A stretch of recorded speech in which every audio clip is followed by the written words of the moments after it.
Hello, Chris here from Britsent. Today we'll be continuing with The Little Prince by Antoine de Saint-Exupéry. Let's begin. The Little Prince by Antoine de Saint-Exupéry. Chapter 10. He found himself in the neighbourhood of the asteroids 325, 326, 327, 328, 329, and 330. He began, therefore, by visiting them in order to add to his knowledge. The first of them was inhabited by a king.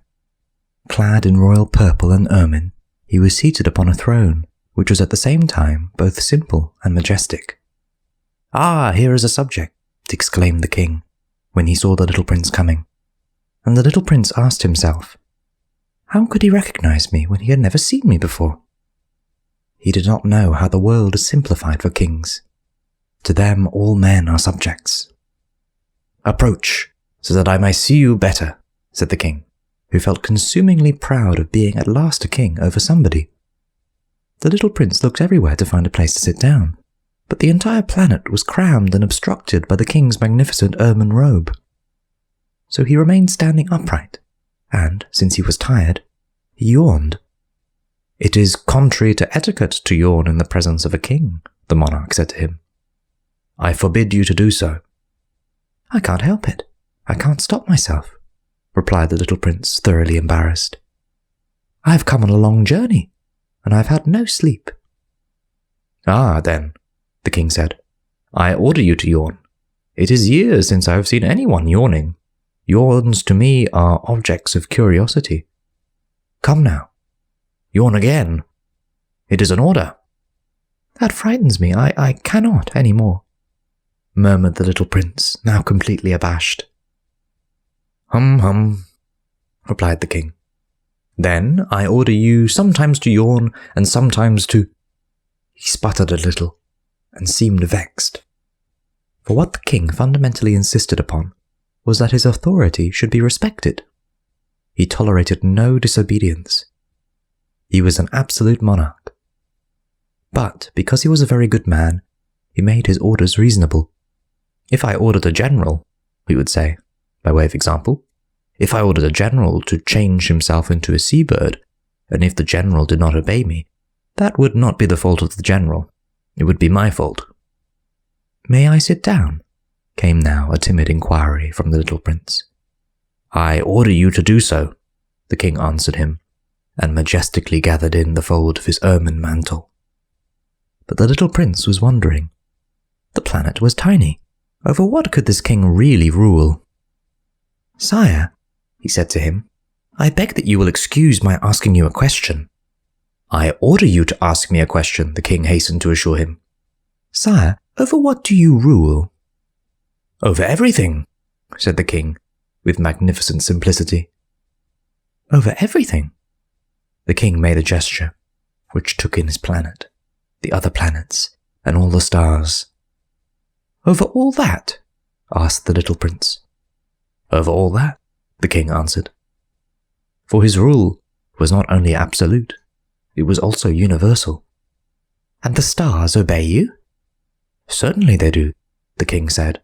"They obey instantly. I do not permit insubordination." Such power was a thing for the little prince to marvel at. If he had been master of such complete authority, he would have been able to watch the sunset not 44 times in one day, but 72 or even 100 or even 200 times without ever having to move his chair. And because he felt a bit sad as he remembered his little planet which he had forsaken, he plucked up his courage to ask the king a favour. "I should like to see a sunset. Do me that kindness. Order the sun to set." "If I ordered a general to fly from one flower to another like a butterfly, or to write a tragic drama, or to change himself into a seabird, and if the general did not carry out the order that he had received, which one of us would be in the wrong?" the king demanded. "The general or myself?" "You," said the little prince firmly. "Exactly. One must require from each one the duty which each one can perform," the king went on. "Accepted authority rests first of all on reason. If you ordered your people to go and throw themselves into the sea, they would rise up in revolution. I have the right to require obedience because my orders are reasonable." "Then the sunset?" the little prince reminded him, for he never forgot a question once he had asked it. "You shall have your sunset. I shall command it. But, according to my science of government, I shall wait until conditions are favorable." "When will that be?" inquired the little prince. "Hum," replied the king, and before saying anything else he consulted a bulky almanac. That will be will be this evening, about 20 minutes to 8. And you will see how well I am obeyed." The little prince yawned. He was regretting his lost sunset. And then, too, he was already beginning to be a little bored. "I have nothing more to do here," he said to the king, "so I shall set out on my way again." "Do not go," said the king, who was very proud of having a subject. "Do not go. I will make you a minister." "Minister of what?" "Minister of justice." "But there is nobody here to judge." "We do not know that," the king said to him. "I have not yet made a complete tour of my kingdom. I am very old. There is no room here for a carriage, and it tires me to walk." "Oh, but I have looked already," said the little prince, turning around to give one more glance to the other side of the planet. On that side, as on this, there was nobody at all. "Then you shall judge yourself," the king answered. "That is the most difficult thing of all. It is much more difficult to judge oneself than to judge others. If you succeed in judging yourself rightly, then you are indeed a man of true wisdom." "Yes," said the little prince, "but I can judge myself anywhere. I do not need to live on this planet." Said the king. "I have good reason to believe that somewhere on my planet there is an old rat. I hear him at night.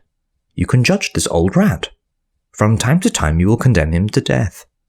Thus his life will depend on your justice. But you will pardon him on each occasion, for he must be treated thriftily. He is the only one we have." "I," replied the little prince, "do not like to condemn anyone to death. And now I think I will go on my way." "No," said the king. But the little prince, having now completed his preparations for departure, had no wish to grieve the old monarch. "If your majesty wishes to be promptly obeyed," he said, "he should be able to give me a reasonable order. He should be able, for example, to order me to be gone by the end of 1 minute. It seems to me that conditions are favorable." As the king made no answer, the little prince hesitated a moment. Then, with a sigh, he took his leave. "I make you my ambassador," the king called out hastily. He had a magnificent air of authority. "The grown-ups are very strange," the little prince said to himself, as he continued on his journey. Chapter 11. The second planet was inhabited by a conceited man. Ah! I'm about to receive a visit from an admirer," he exclaimed from afar, when he first saw the little prince coming.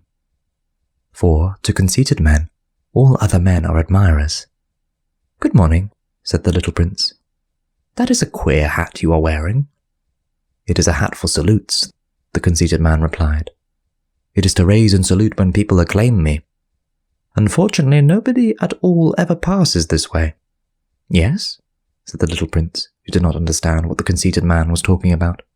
"Clap your hands, one against the other," the conceited man now directed him.